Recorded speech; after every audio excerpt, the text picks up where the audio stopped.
En el caso del ejercicio 15, la idea es al revés de lo que vimos haciendo antes, porque acá la idea es, en base a la ecuación, digamos, de una superficie, cómo hacemos nosotros para encontrar alguna función vectorial que la pueda representar, es decir, lo que se llama parametrizar una superficie. Entonces, empecemos primero con este caso, que es algo bastante emblemático. Fíjense, vamos a tratar de dibujarlo, como para que tener una idea un poco conceptual de qué es lo que queremos buscar.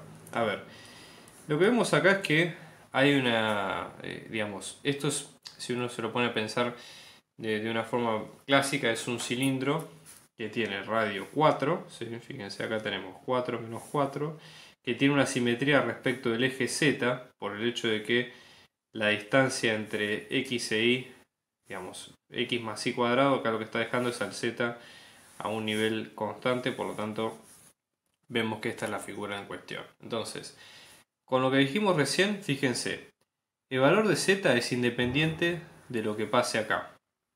Eso como primera idea. Por lo tanto, si nosotros tuviéramos que armar una función que sea de v, ¿sí?, que nos va a dar x en función de v, y en función de v, y luego z en función de v, porque de hecho eso es lo que queremos lograr, ¿sí?, una función de dos parámetros a 3. Y aclaro, ¿por qué siempre en estos casos es una función que va de R2 a R3? ¿Por qué en este caso para una superficie es así? Bueno, en el fondo esto es así porque una superficie, más allá de que esté en el espacio, tiene dos dimensiones, ¿sí? Es decir, básicamente tiene 2 grados de libertad y por lo tanto por eso como cuerpo geométrico está de dos variables. Hay una explicación matemática un poco más profunda, pero para términos técnicos esa es la idea. Así como una curva, por ejemplo, está definida con un solo parámetro, una superficie está definida con dos parámetros porque tiene 2 grados de libertad. Y eso es lo que pasa acá.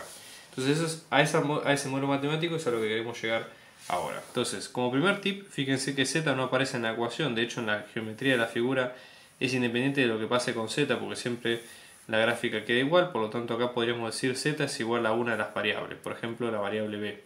¿Sí? Y dejar esto como una ecuación. Ahora, ¿cómo podemos relacionar x e y? Fíjense que x e y tiene una simetría, digamos, es forma de una circunferencia, ¿sí? Entonces, en general nosotros, una cosa que se puede, como dato de color que se puede meter acá, es que para parametrizar curvas, en este caso olvídense de z ahora porque z es algo que es independiente de esto, para parametrizar curvas en general lo que nos conviene no es la simetría, no es las coordenadas cartesianas, sino las coordenadas polares, ¿sí?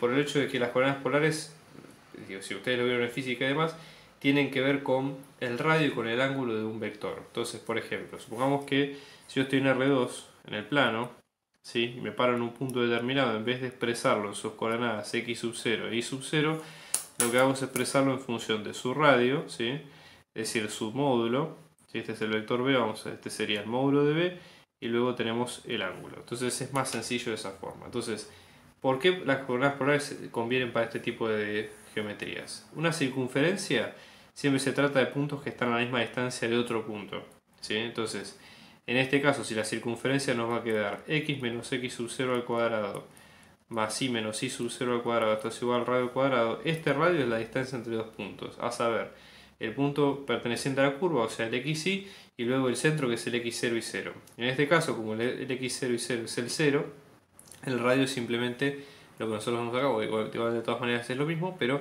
sí, va a tratarse nada más que de la norma del vector con el 0, 0. Entonces, de lo que vemos acá, el radio va a quedar 4, porque es 4 por 4, 16, que es lo que vemos a continuación. Y después, fíjense, de coordenadas polares, ¿qué es lo que tenemos? Si esto es un triángulo rectángulo, ¿sí?, por lo que es la hipotenusa y demás, cateto adyacente sobre hipotenusa es el coseno. Entonces, el coseno del ángulo, ¿qué es? El cateto adyacente, que es x, sobre el módulo, que en este caso es módulo de b. ¿Sí? No, no me estoy refiriendo a esta b, si ese b es esto es de un vector. Entonces, en este caso, ¿sí?, como estamos hablando de puntos cuya distancia, ¿sí?, esta norma de b es constante por ser una circunferencia, ¿sí?, coseno de tita va a pasar a ser x sobre el radio, que en este caso es 4. ¿Sí? Entonces, con eso lo vamos a tener bien aceitado a continuación. Entonces, x sobre 4. Y de acá sí surge la idea de decir, bueno, ¿por qué no podemos expresar ese x en función de ese nuevo parámetro que es tita? O si hemos definido u, que sea nuestro parámetro u. Multiplicamos ambos lados por 4 y x nos va a quedar como 4 coseno de u.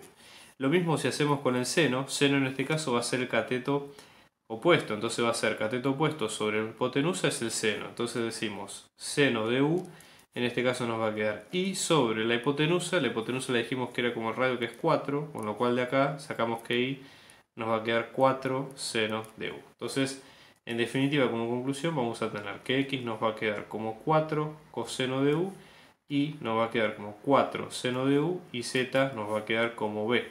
Entonces, en función de eso ya tenemos la función, ¿sí? 4 coseno de u, 4 seno de u y b, ¿sí? Recuerden este concepto porque va a servir mucho para casos futuros. ¿Qué es lo que pasa en el caso B? Bueno, acá en este caso, ¿sí? Fíjense que nosotros, de vuelta, volvemos a decir, nosotros tenemos que llegar a una función que sea de v, que en este caso va a ser la variable x en función de v, la variable y en función de v y la variable z en función de v, ¿sí? O sea, siempre en este estilo, funciones que van de R2 a R3. Entonces, en este caso, z es igual a xy. Bueno, esto básicamente depende, digamos, de la forma que tenga, pero si ustedes se fijan, acá la cuenta está bastante resuelta ya de entrada. Es decir, no hay que romperse demasiado la cabeza para encontrarlo, porque fíjense, nosotros qué es lo que queremos encontrar, una función de z que sea en función de v. Y acá lo que lo que nos dan como dato es una variable z, o sea, una función z que ya es función de dos variables x y y. Con lo cual, es legal que nosotros llamemos, por ejemplo, a x de v directamente le pongamos u, a y de v le pongamos b, y fíjense que esto, con el dato que nos dan, que z es igual a xy, ¿sí? Si lo reemplazamos por la variable, esto nos va a quedar que z es igual a u por b. Entonces, en ese caso, ¿sí? ¿Cómo quedaría definida la función? F de v nos va a quedar como u para x, como b para y, y como u por b para z. Y listo, con esto ya ustedes ya lo tienen resuelto, ¿sí? Después, ¿de qué tipo de figura se trata esto? Bueno, básicamente, en este caso lo que habría que hacer es armar las trazas de los planos y ver cuánto es cada uno, ¿sí? Fíjense, por ejemplo, si hacemos las cuentas que hacemos habitualmente, pues esto puede tener forma como puede tener una forma arbitraria. Es decir, un consejo, digamos, para este tipo de ejercicios es que no se pongan, digamos, demasiado rígidos con algunas cosas de teoría, porque no es la idea, ¿sí? Entonces, y pensar que las curvas son siempre las mismas. Entonces, por ejemplo, si hacemos la traza con z igual a 0, vamos a tener xy es igual a 0, con lo cual xy es igual a 0 abre la posibilidad que x sea igual a 0 o que y sea igual a 0. Y eso abre la posibilidad de que sean estas dos rectas que vemos a continuación, los ejes coordenados. Si por el otro lado vamos a tener que x igual a 0, bueno, ocurre lo mismo, ¿sí? Z es igual a y ahí vamos a tener una igualdad de dos rectas, y lo mismo si tenemos y igual a z igual a 0 va a pasar exactamente lo mismo, con lo cual vamos a tener en ese caso ese tipo de gráficas. Veamos qué es lo que sucede en el caso de y igual a x, en el caso C. Acá ocurre exactamente lo mismo que hemos visto en el caso anterior. Tenemos, recuerden, vamos a tener que armar una función que vaya de R2 a R3. La función va a ser de dos variables v que van a ser x en función de v, luego y en función de v y luego z en función de v. O sea, eso es a lo que tenemos que llegar. Ahora, de lo que vemos acá, vamos a tener lo siguiente. Fíjense, vamos a tener y es igual a x, con lo cual ya acá estamos viendo algo que es directamente explícito, ¿sí? Una de las variables que depende de las otras. Es decir, si ponemos esta acá o esta acá es lo mismo, ¿sí? No hay demasiada diferencia. Entonces, supongamos que ponemos todo en función de x, vamos a tener x en la primera variable, x en la segunda variable, ¿sí?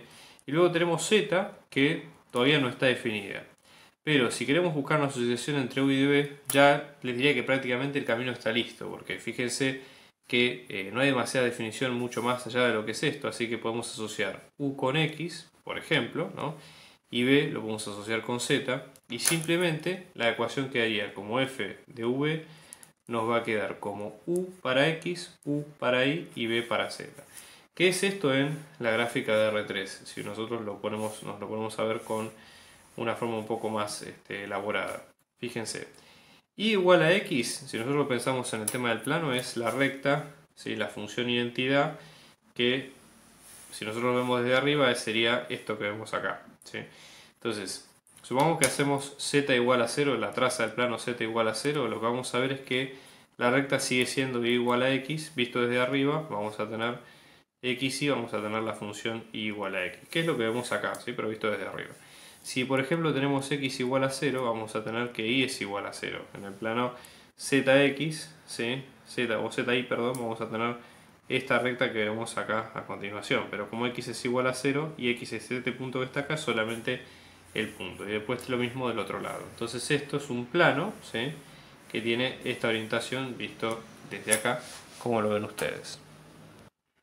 Siguiendo la lógica del caso anterior, fíjense que acá lo que tenemos es una función, o digamos una curva, una superficie, perdón, similar, pero que acá hay que hacer un par de trucos. Fíjense, esto tiene, si nosotros podemos expresarla en función de z explícitamente, ¿sí? Voy a volver a copiar la función de R2 a R3, que es lo mismo, ¿sí? Vamos a tener que es una función de R2 a R3, vamos a tener que es f de dos parámetros u y b que no están en la cuenta, que nos van a dar x y z. Siempre conviene en estos casos tratar de ver si de esta ecuación, por ejemplo, veamos si podemos despejar una en función de la otra. Acá lo más lógico sería despejar z porque tenemos las otras en una combinación poco amigable, así que nada.